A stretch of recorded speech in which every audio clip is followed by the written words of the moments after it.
నమస్కారం. ఘంటారావానికి స్వాగతం. ముందుగా ప్రధానాంశాలు. ఎన్నడూ లేని వరదల వల్లే కాళేశ్వరం పంప్ హౌస్ల మునక.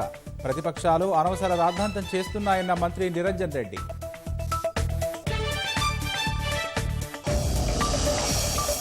తెరాసను ఓడించే శక్తి భాజపాకే ఉందని రాజగోపాల్ రెడ్డి పునరుద్ఘాటన. సమయం వచ్చినప్పుడు పార్టీ మారడం చారిత్రక అవసరమని వ్యాఖ్య. జీతాలు పింఛన్లు 1వ తేదీనే చెల్లించాలని సీఎంకు బండి లేఖ. ఎదురుచూసే స్థితిలోకి నెట్టిన ఘనత కేసీఆర్దేనని విమర్శ.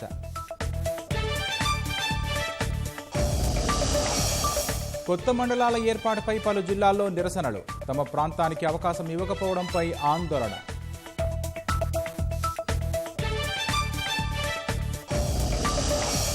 పదిహేనవ రాష్ట్రపతిగా రేపు ముర్ము ప్రమాణం. సీజీఐ జస్టిస్ ఎన్వీ రమణ చేతుల మీదుగా కార్యక్రమం.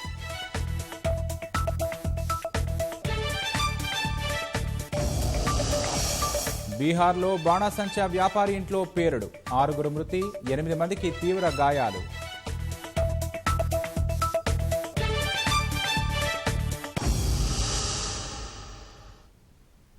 రాష్ట్రంలో ఇటీవల కురిసిన భారీ వర్షాలు, వరదలు ప్రకృతి విపత్తు అని వ్యవసాయ శాఖ మంత్రి సింగిరెడ్డి నిరంజన్ రెడ్డి తెలిపారు. 500 ఏళ్లకోసారి ఈ స్థాయిలో వరదలు వస్తాయని కేంద్ర జల సంఘమే ప్రకటించిందని పేర్కొన్నారు. కాళేశ్వరం పంప్ హౌస్లో మునిగిపోతే ప్రభుత్వం తప్పు చేసినట్లు కాంగ్రెస్ భాజపాలు మాట్లాడుతున్నాయని ఆక్షేపించారు. ఎగువ నుంచి 28 లక్షల క్యూసెక్కుల వరద వచ్చినా తట్టుకునేలా కాళేశ్వరం రీడిజైన్ చేశామని వెల్లడించారు. ఎంత వరద వచ్చినా తట్టుకునేలా సాంకేతికంగా చిన్న లోపం లేకుండా ప్రాజెక్టు నిర్మించామని స్పష్టం చేశారు. గతంలో ఆ ప్రాజెక్టులు ఎప్పుడైనా మునిగినాయా లేదా కూడా అవగాహన చేసుకునే ప్రయత్నం లేకుండా తొలిసారిగా వరద వస్తే తొలిసారిగా కాళేశ్వరమే మునిగినట్లు, కాళేశ్వరం పంపులే మునిగినట్లు, జరగకూడని ఘోర న్యాయం ఏదో ఈయనే జరిగిపోయినట్లు ఇంత అబద్ధాల చిత్రీకరణ ఎందుకంటే నాకు అర్థం కాదు. తెలంగాణ ప్రాజెక్టులకు కాంగ్రెస్ పార్టీ చేసినటువంటి ద్రోహము అన్యాయాల మూలంగానే నీటి లభ్యత లేని చోట, నీళ్లు తక్కువ ఉన్న చోట ప్రాజెక్టులు నామమాత్రంగా పెట్టి తెలంగాణ గొంతుకొస్తే రాష్ట్రం సాధించినాక అటువంటి ప్రాజెక్టులను అన్నింటినీ కూడా సరిదిద్ది రీడిజైనింగ్ చేసి నీటి లభ్యత ఉన్న చోట ప్రాజెక్టుల నిర్మాణం చేసి మీరు 30 ఏళ్ళు 40 ఏళ్ళు ఒక ప్రాజెక్టు తీసుకుంటే మేము 3 ఏళ్ళు 4 ఏళ్ళు కేసీఆర్ నాయకత్వాన ఆయన దార్శనికతతో 3 ఏళ్ళు 4 ఏళ్లలో ప్రాజెక్టులను చేపట్టి పూర్తి చేస్తూ వస్తున్నాం. మీకు మాకు తేడా అది. తెలంగాణ బిడ్డ ఒక ఆణిముత్యము, అరుదైనటువంటి అసాధారణమైనటువంటి ఇంజనీరింగ్ ప్రతిభా పాఠవాలు కలిగినటువంటి పెంటారెడ్డిని అవమానించడం అంటే తెలంగాణ ప్రతిభను అవమానించడం, తెలంగాణ సమాజాన్ని అవమానించడం. బేషరతుగా క్షమాపణ చెప్పాలి ఆయన మీద వ్యక్తిగతంగా మాట్లాడినటువంటి వాళ్ళు ఎవరైనా సరే. పార్టీ మారుతున్నట్లు వస్తున్న ఆరోపణలపై మునుగోడు ఎమ్మెల్యే కోమటిరెడ్డి రాజగోపాల్ రెడ్డి స్పందించారు. కేంద్ర హోంమంత్రి అమిత్ షాను కలిసినప్పుడు రాజకీయ రాజీనామా అంశాలు చర్చకు రాలేదని ఆయన తెలిపారు. పార్టీ మారాల్సి వస్తే స్థానిక ప్రజలతో మాట్లాడాకే నిర్ణయం తీసుకుంటారని అన్నారు. తెరాసను ఓడించే శక్తి భాజపాకే ఉందని గతంలోనే చెప్పారని, ఇప్పటికీ అదే మాటకు కట్టుబడి ఉన్నారని రాజగోపాల్ రెడ్డి వెల్లడించారు. అమిత్ షా పిలిచి మాట్లాడిండు అని అంటే 45 నిమిషాలు రాజగోపాల్ రెడ్డి తోటి కేసీఆర్ గుండెల్లో రైలు పరిగెడుతున్నాయి. టైం దగ్గర పడ్డది, యుద్ధం స్టార్ట్ అవుతున్నది, ఎక్కడనో దగ్గర మొదలైతే యుద్ధం అని చెప్పేసి నిజంగా కేసీఆర్ కోరుకుంటే, తెలంగాణ ప్రజలు ఇతనికి బుద్ధి చెప్పాలనుకుంటే మునుగోడు ఎన్నిక వస్తుంది. నేను ఒక పార్టీలో గెలిచి ఇంకో పార్టీ ఒక ఒప్పుకుంటలేను.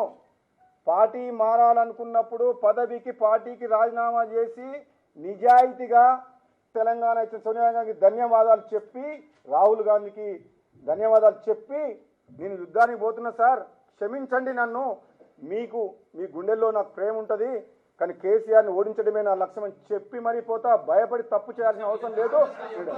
నేను సమయం వచ్చినప్పుడు పార్టీ మారడం అనేది చారిత్రక అవసరం. ప్రజల కోసం ఆలోచించే వ్యక్తిగా దమ్ము ధైర్యం ఉండి నేను భయపడి ఇంట్లో కూర్చుంటే చరిత్రహీనం అవుతాను. సమయం వచ్చింది కాబట్టి దుర్మార్గమైన పాలన అందమందించడానికి ఈ టీఆర్ఎస్ ప్రభుత్వాన్ని రాబోయే ఎన్నికల్లో ఓడించడం అనేది చారిత్రక అవసరము. ఆ పని చేసి చూపిస్తాం. కోమటిరెడ్డి రాజగోపాల్ రెడ్డి అబద్దాలతో పబ్బం గడుపుతున్నారని విద్యుత్ శాఖ మంత్రి జగదీష్ రెడ్డి ఆరోపించారు. హైదరాబాద్ తెలంగాణ భవన్లో నిర్వహించిన కేటీఆర్ పుట్టినరోజు వేడుకల్లో ఆయన పాల్గొన్నారు. మునుగోడు కాంగ్రెస్ శ్రేణులు మంత్రి సమక్షంలో తెరాసలో చేరారు. 6 నెలల్లో ఒక్కసారి నియోజకవర్గంలో అడుగుపెట్టని వ్యక్తి అభివృద్ధి గురించి మాట్లాడుతున్నారని ఆరోపించారు. మునుగోడు నియోజకవర్గం హైదరాబాద్కు దగ్గరలోనే ఉండేప్పటికి కూడా గతంలో ఎవరు కూడా పట్టించుకున్న నాయకులు లేక పూర్తి స్థాయిలో వెనుకబడిపోయి అభివృద్ధికి మాత్రం ఆమడ దూరంలో ఉండిపోయింది.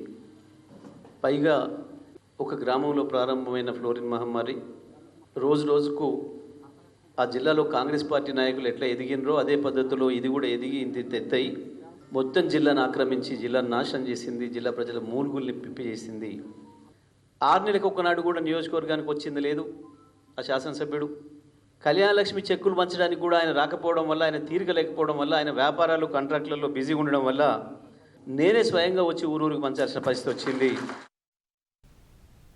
రాష్ట్రపతి రామ్నాథ్ కోవింద్ వీడ్కోలు ప్రసంగాన్ని ప్రత్యక్ష ప్రసారం ద్వారా చూద్దాం. गांव का उल्लेख किया है तो मैं इस बात का भी उल्लेख करना चाहूँगा कि राष्ट्रपति के कार्यकाल के दौरान अपने पैतृक गांव का दौरा करना और अपने कानपुर के विद्यालय में वयोवृद्ध शिक्षकों के पैर छूकर उनका आशीर्वाद लेना मेरे जीवन के सबसे यादगार पलों में हमेशा शामिल रहेंगे। इसी साल प्रधानमंत्री जी भी मेरे गांव परौंख आए और उन्होंने मेरे गांव की धरती का मान बढ़ाया। अपनी जड़ों से जुड़े रहना भारतीय संस्कृति की विशेषता है। मैं युवा पीढ़ी से यह अनुरोध करूंगा कि अपने गांव या नगर और अपने विद्यालयों तथा शिक्षकों से जुड़े रहने की इस परंपरा को आगे बढ़ाते रहें। प्यारे देशवासियों, आजकल सभी देशवासी आज़ादी का अमृत महोत्सव मना रहे हैं। अगले महीने हम सब भारत की आज़ादी की 75वीं वर्षगांठ मनाएंगे। हम 25 वर्ष की अवधि के उस अमृत काल में प्रवेश करेंगे जो स्वतंत्रता के शताब्दी वर्ष अर्थात 2047 में पूरा होगा। ये विशेष ऐतिहासिक वर्ष हमारे गणतंत्र के प्रगति पथ पर मील के पत्थर की तरह है। हमारे लोकतंत्र की ये विकास यात्रा देश की स्वर्णिम संभावनाओं को कार्य रूप देकर विश्व समुदाय के समक्ष एक श्रेष्ठ भारत को प्रस्तुत करने की यात्रा है। आधुनिक काल में हमारे देश की इस गौरव यात्रा का आरंभ ब्रिटिश हुकूमत के दौरान राष्ट्रवादी भावनाओं के जागरण और स्वाधीनता संग्राम के साथ हुआ। 19वीं शताब्दी के दौरान पूरे देश में पराधीनता के विरुद्ध अनेक विद्रोह हुए। देशवासियों में नई आशा का संचार करने वाले ऐसे विद्रोहों के अधिकांश नायकों के नाम भुला दिए गए थे। अब उनकी वीर गाथाओं को आदर सहित याद किया जा रहा है। 19वीं सदी के अंतिम तथा 20वीं सदी के आरंभिक वर्षों में नवीन जन चेतनाओं का संचार हो रहा था और स्वाधीनता संग्राम की अनेक धाराएं प्रवाहित हो रही थी। वर्ष 1915 में जब गांधी जी स्वदेश लौटे, उस समय देश में राष्ट्रीयता की भावना और भी प्रबल हो रही थी।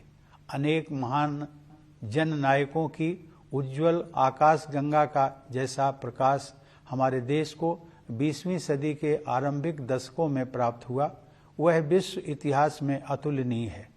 जहां एक और आधुनिक युग के एक ऋषि की तरह गुरुदेव रविंद्रनाथ टैगोर हमारी सांस्कृतिक विरासत से देशवासियों को फिर से जोड़ रहे थे, वहीं दूसरी ओर बाबा साहब भीमराव आम्बेडकर समानता के आदर्श की ऐसी पुरजोर वकालत कर रहे थे जैसा अधिकांश विकसित देशों में भी दिखाई नहीं दे रहा था। तिलक और गोखले से लेकर भगत सिंह और नेताजी सुभाष चंद्र बोस तक, जवाहरलाल नेहरू, सरदार पटेल और श्यामा प्रसाद मुखर्जी से लेकर सरोजिनी नायडू और कमला देवी चट्टोपाध्याय तक, ऐसी अनेक विभूतियों का केवल एक ही लक्ष्य के लिए तत्पर होना मानवता के इतिहास में अन्यत्र नहीं देखा गया है। मेरे मस्तिष्क में और भी कई विभूतियों के नाम उभर रहे हैं, लेकिन मेरे कहने का तात्पर्य यह है कि स्वाधीन भारत की विभिन्न परिकल्पनाओं से संपन्न अनेक महान नेताओं ने भारत की स्वाधीनता के लिए त्याग और बलिदान के अद्भुत उदाहरण प्रस्तुत किए। इसमें कोई संदेह नहीं है कि स्वाधीनता संग्राम पर गांधी जी के परिवर्तनकारी विचारों का प्रभाव सबसे अधिक पड़ा और उस दौरान उन्होंने कोटि कोटि देशवासियों की जीवन धारा को नई दिशा दे दी। देवी और सज्जनों, लोकतंत्र के जिस पथ पर हम आज आगे बढ़ रहे हैं उसकी रूपरेखा हमारी संविधान सभा द्वारा तैयार की गई थी।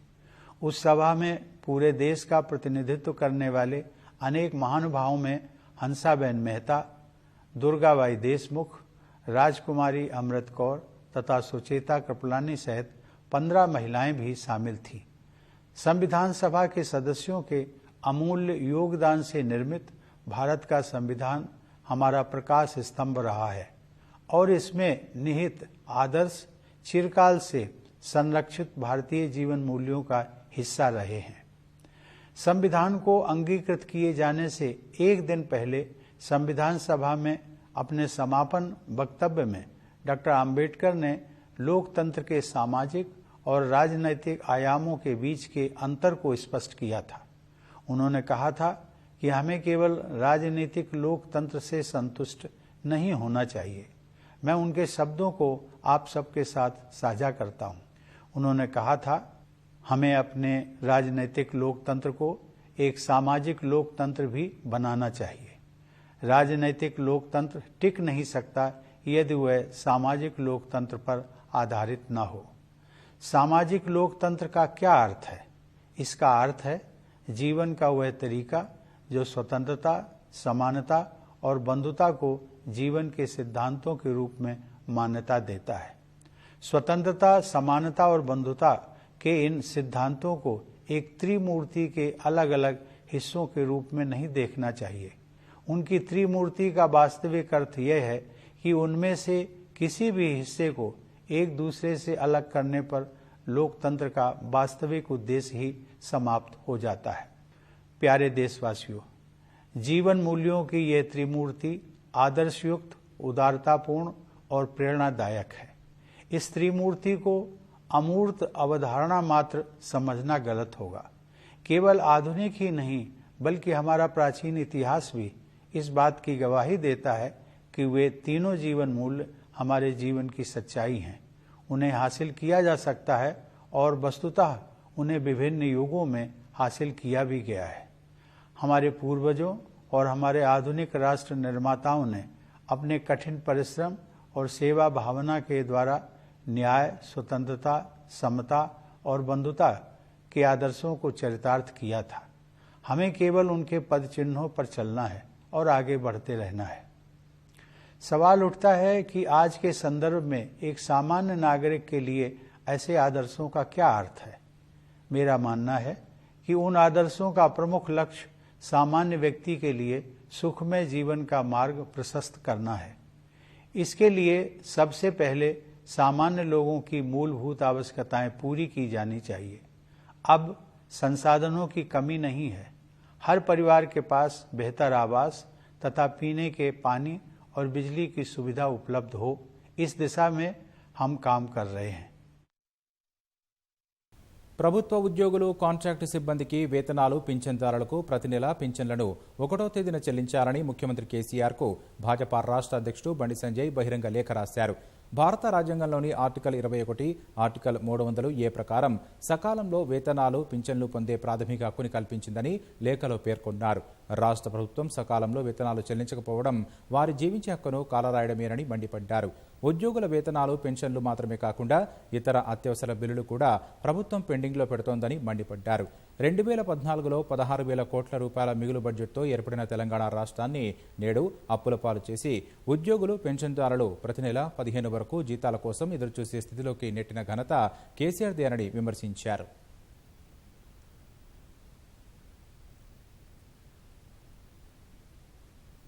రాష్ట్రంలో ప్రాజెక్టులకు వరద ప్రవాహం కొనసాగుతోంది. ఎగువ నుంచి ప్రవాహం వస్తుండటంతో నిజాం సాగర్, ఎస్ఆర్ఎస్పీ, దిగువ మానేరు జలాశయాల నుంచి నీరు దిగువకు విడుదల చేస్తున్నారు. హైదరాబాద్లో జంట జలాశయాలు నిండుకుండలా మారాయి. రాష్ట్రంలో ప్రాజెక్టులకు వరద ప్రవాహం క్రమంగా పెరుగుతోంది. హైదరాబాద్ జంట జలాశయాలకు భారీగా వరద వచ్చి చేరుతోంది. ఎగువ నుంచి ఉస్మాన్ సాగర్ జలాశయానికి 1600 క్యూసెక్కులు నీరు వస్తోంది. ప్రాజెక్టు గేట్లు ఎత్తి మూసీలోకి 788 క్యూసెక్కుల వదులుతున్నారు. ఉస్మాన్ సాగర్ పూర్తిస్థాయి నీటి మట్టం 1790 అడుగులు కాగా ప్రస్తుతం 1787 అడుగులకు చేరింది. హిమాయత్ సాగర్ జలాశయానికి 300 క్యూసెక్కుల ప్రవాహం వస్తోంది. జలాశయం గేట్ల ద్వారా 330 క్యూసెక్కుల మూసీలోకి విడుదల చేస్తున్నారు. హిమాయత్ సాగర్ పూర్తిస్థాయి నీటి మట్టం 1763.50 అడుగులు ఉండగా ప్రస్తుతం 1760.70 అడుగుల నీరు నిల్వ ఉంది.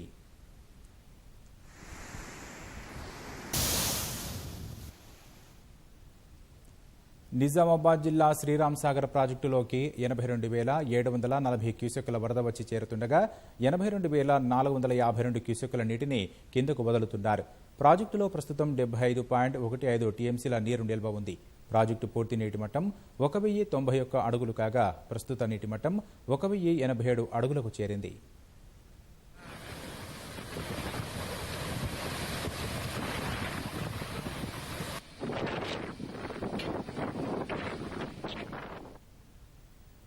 కరీంనగర్ దిగువ మానేరు జలాశయానికి వరద కొనసాగుతోంది. 20 గేట్లను ఎత్తి నీరు విడుదల చేస్తున్నారు. మోయతుం మీద భాగం నుంచి వచ్చే వరద 15,000 క్యూసెక్కులకు తగ్గిపోగా మధ్య మానేరు నుంచి 5,000 క్యూసెక్కులే ప్రాజెక్టులోకి వస్తోంది.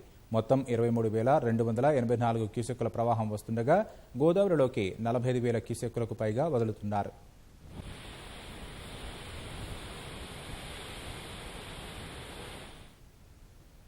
నిజాం సాగర్ ప్రాజెక్టు నిండుకుండలా మారింది. ఇన్ఫ్లో 15,993 క్యూసెక్కులు కాగా అవుట్ఫ్లో 13,493 క్యూసెక్కులుగా ఉంది. జలాశయం గేట్లు ఎత్తడంతో మంజిరా నదికి వరద ప్రవాహం పెరిగింది.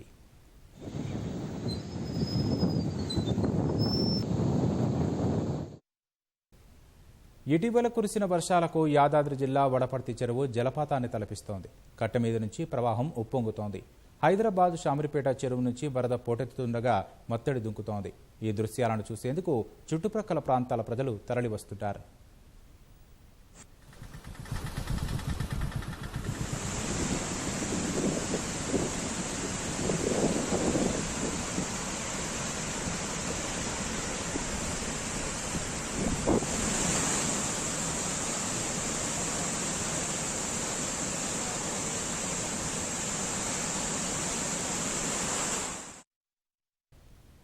యాదాద్రి జిల్లా వలిగొండ మండలం సంగెం గ్రామం సమీపంలోని భీమలింగం వద్ద మూసి ఉధృతంగా ప్రవహిస్తోంది.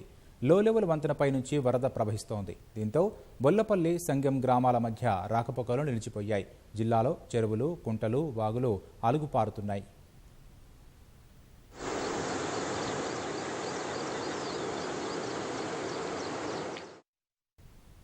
మెదక్ జిల్లాలోని ప్రసిద్ధ పుణ్యక్షేత్రం ఏడుపాయల వనదుర్గ ఆలయానికి వరద ప్రవాహం వీడటం లేదు. సింగూరు జలాశయానికి వరద ఉధృతి కొనసాగడంతో దిగువకు నీటిని విడుదల చేస్తున్నారు. దీంతో ఆలయం 2 రోజులుగా జల దిగ్బంధంలోనే ఉంది. రాజగోపురంలో ఏర్పాటు చేసిన అమ్మవారి ఉత్సవ విగ్రహానికి పూజలు చేపట్టి భక్తులకు దర్శనం కల్పిస్తున్నారు. ఆలయం వైపు ఎవరూ వెళ్లకుండా బారికేడ్లు ఏర్పాటు చేసి అవుట్పోస్టు సిబ్బంది బందోబస్తు చేపట్టారు. లోతట్టు ప్రాంతాల ప్రజలు అప్రమత్తంగా ఉండాలని అధికారులు సూచించారు.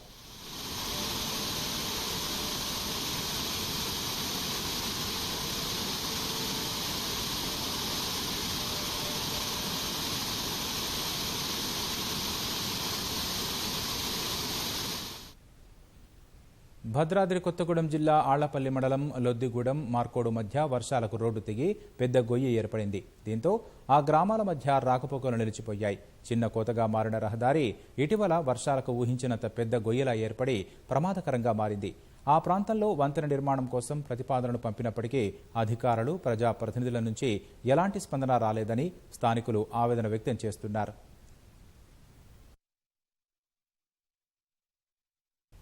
తెలంగాణలో కలపాలంటూ విలీన మండలాల్లోని ముంపు గ్రామాల ప్రజలు రోడ్డెక్కారు. అల్లూరి జిల్లాలోని 5 పంచాయతీల ప్రజలు భద్రాచలం నియోజకవర్గంలో విలీనం చేయాలంటూ నిరసన చేపట్టారు.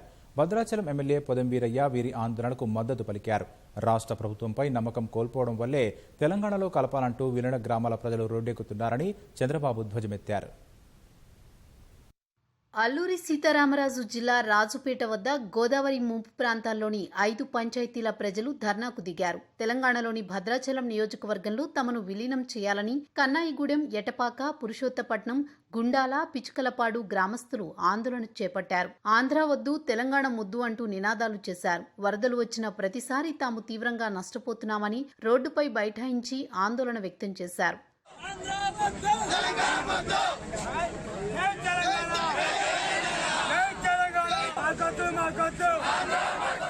ముంపు గ్రామాల ప్రజల ఆందోళనకు భద్రాచలం ఎమ్మెల్యే పొదెం వీరయ్య మద్దతు పలికారు. ఎప్పటి నుంచో నలిగిపోతున్న ఈ 7 మండలాలను గుర్తించాలని కోరారు. ఇరు రాష్ట్రాల ముఖ్యమంత్రులు ఈ సమస్యకు పరిష్కారం చూపాలని విజ్ఞప్తి చేశారు. 7 మండలాలు పోయినటువంటి ప్రజలందరూ కూడా ఇబ్బంది పడుతున్నారు, కష్టాలు పడుతున్నారు. వాళ్ళ కష్ట నష్టాలన్నింటినీ చూస్తే మనకే బాధేస్తున్నది. సరైనటువంటి పరిపాలనా దక్షత పరంగా చూసినా, వాళ్ళ అధికారుల దగ్గరికి, జిల్లా యంత్రాంగం దగ్గరికి పోవాలని చూసినా దాదాపుగా 300 కిలోమీటర్ల చిల్లర వల్ల జిల్లా హెడ్ క్వార్టర్ ఉన్నది. గతంలో పాతదే బాగుండేది, కాకినాడ దగ్గరగా ఉండే వీళ్లకు.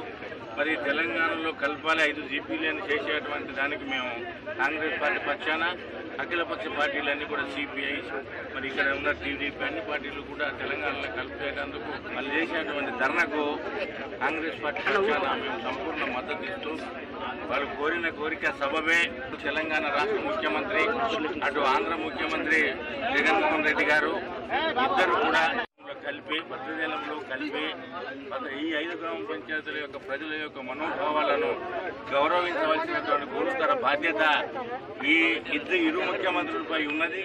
రాష్ట్ర ప్రభుత్వంపై నమ్మకం కోల్పోవడం వల్లే తెలంగాణలో కలపాలని విలీన గ్రామాల ప్రజల డిమాండ్ చేస్తున్నారని తెలుగుదేశం అధినేత చంద్రబాబు ధ్వజమెత్తారు. 14 రోజులుగా విద్యుత్, నీరు లేక వరద బాధితులు నరకం చూస్తున్నారని ఆవేదన వ్యక్తం చేశారు. ఇళ్లు శుభ్రపరుచుకునేందుకు నీళ్లు లేని దుర్భర పరిస్థితుల్లో ఉన్నారని అన్నారు. వరద బురదను, కూలిన చెట్లను తొలగించి రోడ్లపై రాకపోకలు పునరుద్ధరించడం కోసం ప్రభుత్వం నుంచి కనీస ప్రయత్నం కూడా జరగడం లేదని విమర్శించారు. వారం క్రితమే వరదలు తగ్గాయని ప్రకటన చేసిన మంత్రులు ఇప్పటికీ విద్యుత్ సరఫరాను, రాకపోకలను ఎందుకు పునరుద్ధరించలేదో చెప్పాలని డిమాండ్ చేశారు. యుద్ధ ప్రాతిపదికన వరద ప్రాంతాల సమస్యలు పరిష్కరించాలని చంద్రబాబు డిమాండ్ చేశారు. తెలంగాణ సంస్కృతి సంప్రదాయాలకు అద్దం పట్టేలా ఆషాఢమాస బోనాలు అంగరంగ వైభవంగా జరిగాయి. హైదరాబాద్ లాల్ దర్వాజా సింహవాహిని ఆలయానికి భక్తులు పోటెత్తారు. మంత్రులు, ప్రజాప్రతినిధులు పెద్ద సంఖ్యలో తరలివచ్చి అమ్మవారికి బోనం సమర్పించారు. ప్రభుత్వం తరఫున లాల్ దర్వాజా అమ్మవారికి మంత్రి ఇంద్రకరణ్ రెడ్డి పట్టు వస్త్రాలు సమర్పించారు. ఆషాఢమాసం చివరి ఆదివారం భాగ్యనగరంలో బోనాల ఉత్సవాలు ఘనంగా నిర్వహించారు.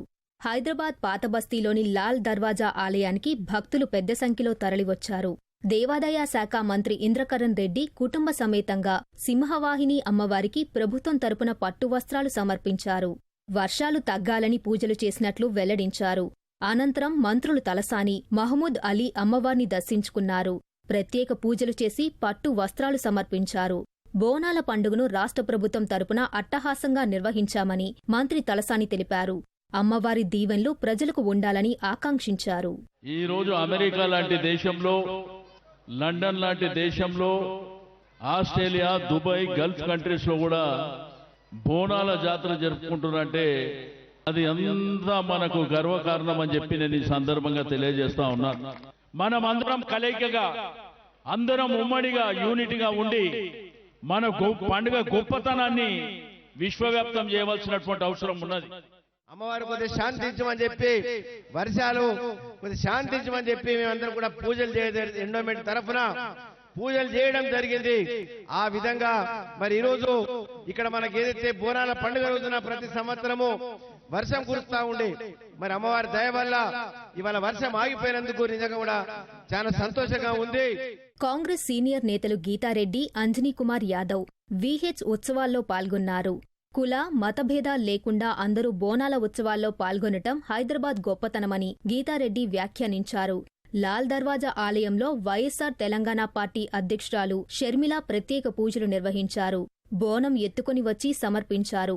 ప్రముఖ బ్యాడ్మింటన్ క్రీడాకారిణి పివి సింధు లాల్ దర్వాజా అమ్మవారికి బంగారు బోనం సమర్పించారు.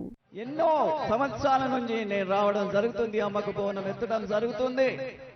అమ్మవారి ఆశీస్సులు ప్రతి ఒక్కరిపై ఉండాలి. మన రాష్ట్రంలోనే కాదు, బయటి రాష్ట్రాలు, బయటి దేశాలు అందరూ కూడా సుఖశాంతులతో ఉండాలి అని చెప్పి నేను అమ్మవారిని కోరుకుంటున్నాను. ప్రతి సంవత్సరం వస్తూ ఉంటాను, కానీ లాస్ట్ ఇయర్ బోనాలకి రాలేకపోయాను, ఎందుకంటే నేను టోర్నమెంట్ లో ఉన్నాను. అమ్మవారి ఆశీస్సులు ఎప్పుడు ఉండాలని నేను కోరుకుంటున్నాను.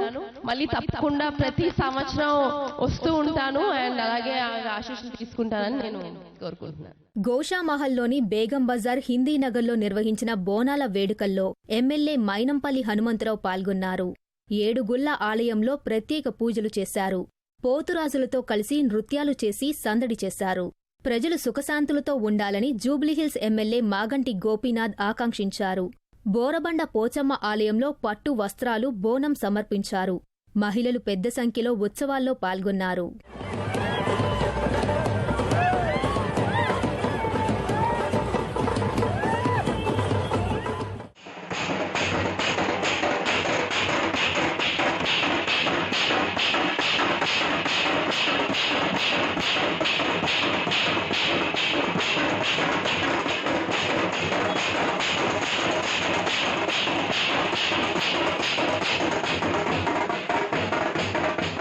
ముషీరాబాద్ నియోజకవర్గంలో డప్పు దరువులు, పోతురాజు విన్యాసాలతో ఉత్సవాలు ఘనంగా నిర్వహించారు.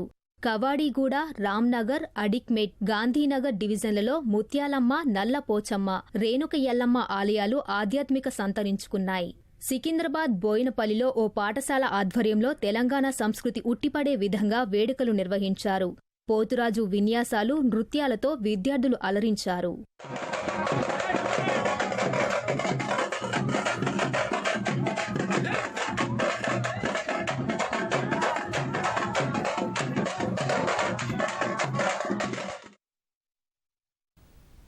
రాష్ట్రపతి ఎన్నికల్లో ఘన విజయం సాధించిన ఎన్డీఏ అభ్యర్థి ద్రౌపది ముర్ము భారత 15వ రాష్ట్రపతిగా రేపు ప్రమాణ స్వీకారం చేయనున్నారు. పార్లమెంటు సెంట్రల్ హాల్లో ఉదయం 10 గంటల 15 నిమిషాలకు ముర్ము ప్రమాణం చేస్తారు. భారత ప్రధాన న్యాయమూర్తి జస్టిస్ ఎన్వి రమణ ముర్ముతో రాష్ట్రపతిగా ప్రమాణం చేయిస్తారు. నూతన రాష్ట్రపతి ప్రమాణ స్వీకార కార్యక్రమానికి ఉపరాష్ట్రపతి వెంకయ్యనాయుడు, ప్రధాని నరేంద్ర మోదీ, లోక్సభ స్పీకర్ ఓం బిర్లా, కేంద్ర మంత్రులు, గవర్నర్లు, పలు రాష్ట్రాల ముఖ్యమంత్రులు హాజరవుతారని కేంద్ర ప్రభుత్వం తెలిపింది. బీహార్ సరన్ జిల్లాలో ఘోర ప్రమాదం జరిగింది. బాణాసంచా వ్యాపారం చేస్తున్న ఇంట్లో భారీ పేలుడు సంభవించి 6 ప్రాణాలు కోల్పోయారు. 8 మంది గాయపడ్డారు. ఖైరా పోలీస్ స్టేషన్ పరిధిలోని ఖుదాయిబాగ్ గ్రామంలో ఈ ఘటన జరిగింది. మంటల ధాటికి ఇంటిలోని సిలిండర్లు సైతం పేలిపోయినట్లు పోలీసులు తెలిపారు. దీంతో ఇల్లు ఒక్కసారిగా కుప్పకూలినట్లు వివరించారు. ఇంటి యజమానిని షబ్బీర్ హుస్సేన్గా పోలీసులు పేర్కొన్నారు. అయితే ప్రమాద సమయంలో గంటపాటు పేలుళ్ల శబ్దాలు వినిపించాయని స్థానికులు చెబుతున్నారు.